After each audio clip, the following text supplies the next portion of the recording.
Hora de conversar com Rafael Procópio, direto de Brasília. Ô, Rafael, os meus filhos, aliás, os filhos de todo mundo, se não passam de ano, não saem de férias, né? Ficam de recuperação, vão fazer aula de reforço. O Congresso não, o Congresso foi brincar mesmo sem ter feito a lição de casa. Bom dia, Rafael. Oi, bom dia, pessoal. Bom dia a todos que estão com a gente. Exatamente, né?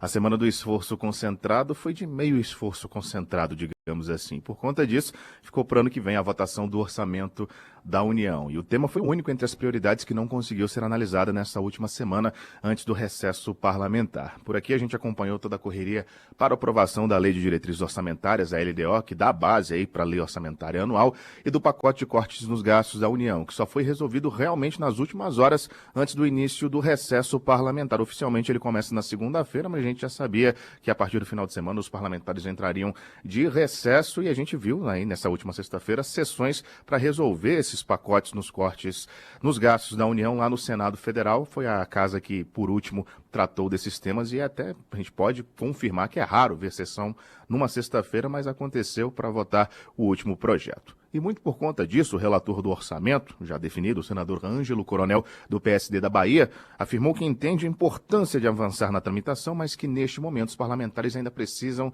de mais informações consolidadas. De acordo com o comunicado, a gente lembra que na quinta-feira, no finalzinho da quinta-feira, a gente recebeu essa nota da assessoria do senador.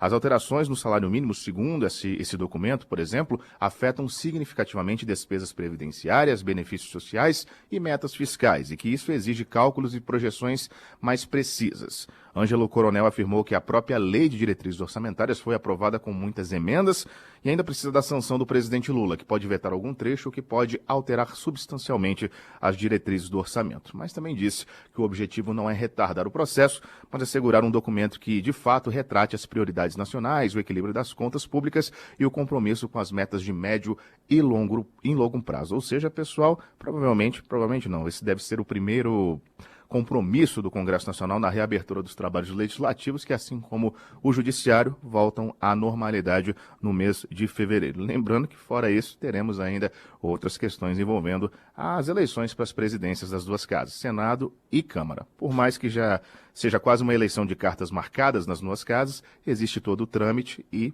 a gente não sabe se antes ou depois disso, mas a comissão mista deve se reunir já em fevereiro para votar o orçamento de 2025. Bom, e o ano termina, por falar em missões que não foram cumpridas, termina sem que a gente tenha um desfecho para o caso do deputado Chiquinho Brazão, né?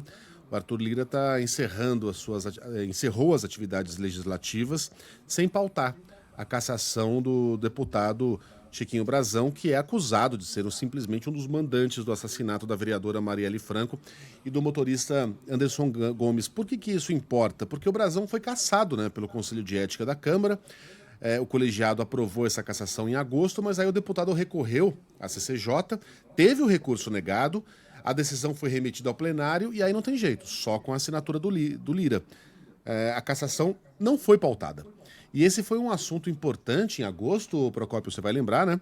Porque foi isso que motivou o rompimento do Arthur Lira com o chefe da articulação política do governo, o ministro das Relações Institucionais, Alexandre Padilha. O Padilha disse a interlocutores que Lira tentou interferir na votação da manutenção da prisão do Brazão. O deputado alagoano subiu o tom, chamou Padilha de desafeto pessoal, incompetente, os dois nunca mais se falaram. E o ano termina sem que este caso tenha o seu desfecho também, né? Exatamente. E só nessa questão da articulação política, inclusive, depois disso a gente viu muito mais, enfim.